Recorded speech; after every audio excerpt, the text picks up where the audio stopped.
348મી આ રથયાત્રા રંગે ચંગે મામાના ઘરેથી હવે સરસપુરથી ધીરે ધીરે કાલપુર તરફ રથ જે છે એ આગળ વધી રહ્યા છે। પણ સૌથી મહત્વપૂર્ણ વાત એ છે કે આ દર્શન જે છે આ એક લાવો છે અને આ લાવો તમને ઝી 24 કલાક આપી રહ્યું છે। સતત પ્રભુ જગન્નાથજીના દર્શનનો આ લાવો ધીરે ધીરે સરસપુરથી હવે આ રથ નિજ મંદિર તરફ આગળ વધી રહ્યા છે અને આપ જુઓ કે ઉત્સાહ ઉમંગમાં જરાય કમી નથી। જે વહેલી સવારથી જે રથમાં ઉત્સાહ હતો એટલો જ ઉત્સાહ અત્યારે છે અને એક પછી એક આપ જોઈ રહ્યા છો કે પ્રભુના દર્શન ભક્તજનો આવે છે, દૂર દૂરથી ભક્તજનો આવે છે અને આ 148મી રથયાત્રા આપણે રંગે ચંગે મનાવી રહ્યા છે, પ્રભુના દર્શન કરી રહ્યા છે। ભગવાન જગન્નાથજી, બહેન સુભદ્રાજી અને ભાઈ બલભદ્રજીના રથ ધીરે ધીરે હવે આગળ વધી રહ્યા છે। સરસપુરથી આ રથ જે છે એ હવે આગળ વધી રહ્યા છે। સૌથી આ રથયાત્રાની મહત્વપૂર્ણ વાત એ છે કે તમામ લોકો અહીંયા જોડાય છે, જાણે કે આખું અમદાવાદ જોડાતું હોય અને અમદાવાદની સાથે સાથે જે લોકોએ અહીંયા રહેલા છે, જે લોકો એકવાર આ રથયાત્રામાં આવે છે પછી હર હંમેશ આ રથયાત્રામાં આવવાનો લાવો લેતા હોય છે। દૂર દૂરથી લોકો આવે છે, ન માત્ર ગુજરાત, ન માત્ર દેશ પરંતુ વિદેશથી પણ હજારો ભક્તજનો અહીંયા આવે છે અને આ વિશ્વની બીજા નંબરની સૌથી મોટી રથયાત્રાના સહભાગી પણ બને છે। આપ જોઈ રહ્યા છો ઝી 24 કલાક પર રથયાત્રાનો રંગ જય જગન્નાથનો નાદ ગુંજી રહ્યો છે અને આપ જોઈ રહ્યા છો કે સરસપુરથી હવે આ પ્રભુના રથ જે છે ધીરે ધીરે આગળ વધી રહ્યા છે, દર્શન કરી રહ્યા છે ભક્તજનો।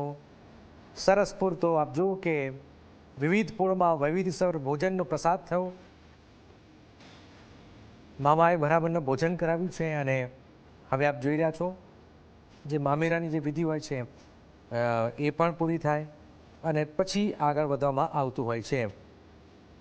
ભગવાનને ભોગ પણ ધરાવાયો, આપ જોઈ રહ્યા છો પ્રભુને ભોગ પણ ધરાવાય છે। મામાના ઘરે ભોગ પ્રભુને ધરાવતો, હે પ્રભુ અમે તમે જ્યારે નગરચર્યા નીકળ્યા છો પહેલી વાર વર્ષમાં એક જ વાર આપ જ્યારે અમારી વચ્ચે આવો છો ત્યારે અમે તમને આ હરખથી, પ્રેમથી અમે તમને નિમંત્રણ આપીએ છીએ અને પ્રભુ એ નિમંત્રણ પણ સ્વીકારતા હોય છે અને ભગવાનને અહીંયા ભોગ પણ ધરાવવામાં આવતો હોય છે।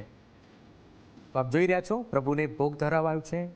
વિશેષ આ વખતે સુંદર મજાનો આપ જોઈ રહ્યા છો આયોજન પણ છે। તમામ લોકો અહીંયા જોડાતા હોય છે, સ્વયંસેવકો હોય એ પછી પોલીસના જવાનો ખડે પગે હોય છે અને ત્યાર પછી રથયાત્રા ધીરે ધીરે હવે નિજ મંદિર તરફ આગળ વધી સરસપુરથી હવે આગળ આ રથ પહોંચી રહ્યા છે। શ્રદ્ધા, ભક્તિ, જ્ઞાન, સમર્પણ, અહંકાર મુક્ત આ યાત્રાના પાવન પુણ્યથી આપણે બધા જ જીવનમાં સુખ, સમૃદ્ધિ, સૌભાગ્ય, યશ અને આરોગ્ય સ્થાપિત થાય એ જ આપણે પ્રાર્થના કરી રહ્યા છે અને એટલા જ માટે આપ જોઈ રહ્યા છો કે આ જે દર્શન જે છે એ ખૂબ જ મહત્વપૂર્ણ બની જાય છે। બંસી મારા સહયોગથી જોડાઈ ગયા છે। બંસી, આપ પ્રભુના ધામમાં છો અને પ્રભુને સાક્ષાત દર્શન પણ કર્યા છે, કેટલે રથ પહોંચ્યા છે અને શું માહોલ, શું નજારો ત્યાં બની રહ્યો છે બંસી?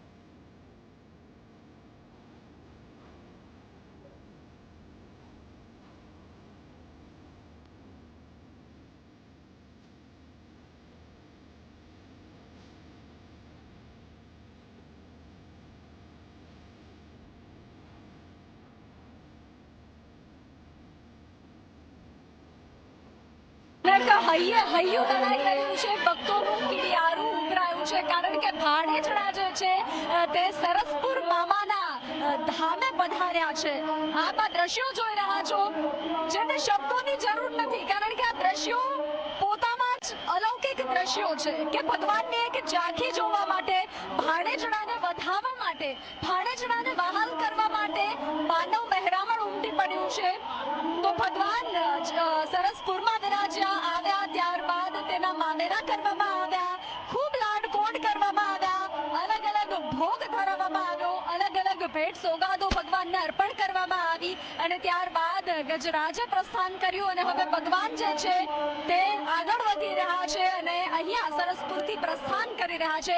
પરંતુ આ અલૌકિક દ્રશ્યો આપ જોઈ રહ્યા છો કે ભગવાન જ્યારે સરસપુરમાં પધાર્યા ત્યારે તેની એક ઝાંખી કરવા માટે, ભગવાનના એક ક્ષણ માટે દર્શન કરવા માટે, ભગવાનના આશીર્વાદ લેવા માટે, એ જગતના નાથના આશીર્વાદ લેવા માટે કે જેણે એક ટાઈમે કોક દિવસ અર્જુનનો રથ ખેંચ્યો હતો અને અર્જુનને સારથી બની અને આત્મજ્ઞાન કરાવ્યું હતું અને અર્જુનને માર્ગ બતાવ્યો હતો, ત્યારે એ જ ભગવાન પોતાની બહેન સુભદ્રા અને પોતાના ભાઈ બલભદ્ર સાથે રથમાં વિરાજમાન થઈ અને હાલ નગરચર્યાએ નીકળ્યા અને ભગવાનનો રથ ખેંચવા માટે લોકો